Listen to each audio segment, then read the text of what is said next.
first couple of passages from Luke 23 talks about Jesus being passed back and forth from Judea to Galilee, back to Judea by Kings Pilate and Herod, along with all the people of Judea, trying to decide whether Jesus had committed a crime to be killed. They charged Jesus with spreading the gospel, changing the thinking of all the people, even saying not paying their taxes to Caesar, and then calling himself the Messiah, a king, which Jesus answered yes to. That brings me to the second of the 7 last words of Jesus. I promise you today, you will be with me in paradise. Luke 23 and 43. Now, just as Brother Andre said, when they brought Jesus out for crucifixion, he was accompanied by 2 criminals. For the sake of telling or sharing this passage with you, criminal number 1, criminal number 2. Well, straight away, let me back up. They were all placed on the cross, as Andre said. And criminal number 1 and criminal number 2 flanked Jesus. And straight away, criminal number 1 started shouting obscenities to Jesus, asking him, "Are you the Messiah? And if you are, can you save us and save yourself as well?"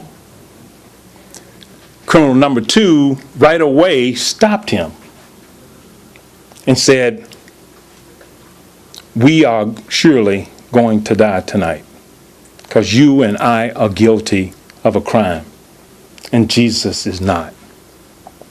And he looked at Jesus, criminal number 2, and said, "Please remember me when you start your process of being king in paradise."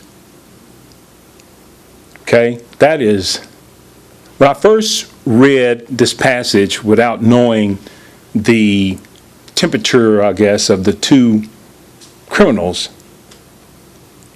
and it said, "I promise you today you will be with me in paradise," I'm saying, how can 2 criminals go to paradise with Jesus? But what happened was criminal number 2 recognized who he was. So that's why Jesus in turn made the statement, and the statement was made to the benefit of criminal number 2 because he realized who Jesus was. What's on display here, folks? The sovereignty of our God. Once we understand that, we'll be able to decipher all of the scriptures, all of the messages, all of the metaphors that are out there for us through his word. I know sometimes when things happen in this carnal life, we can't understand it. And let me tell you, the moment that happens, I give it all to him. I say, "Okay, Jesus, I know you're at work here.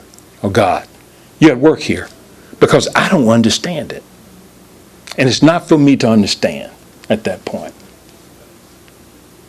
It's for me to continue researching the scriptures,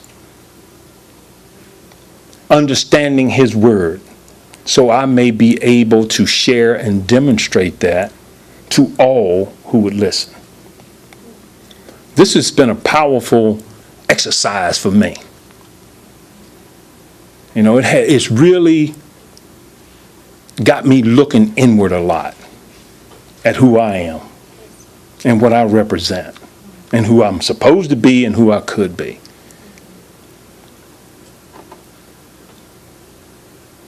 The sovereignty of Jesus, of God, is here. It also shows me the huge responsibility that Jesus had in carrying the sin of man. And you know, when you read it, it kind of, you draw a picture in your mind of what that actually looked like. Now, I know there's been a lot of movies constructed that shows you the meaning of what it means to bear the sins of man.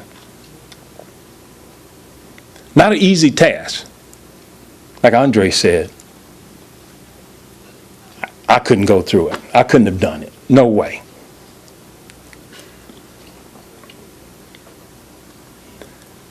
I promise you today, you will be with me in paradise. So if we just meditate on that, continue to read his word and understand it and demonstrate that word to all who would listen with love, we can't go wrong. Amen.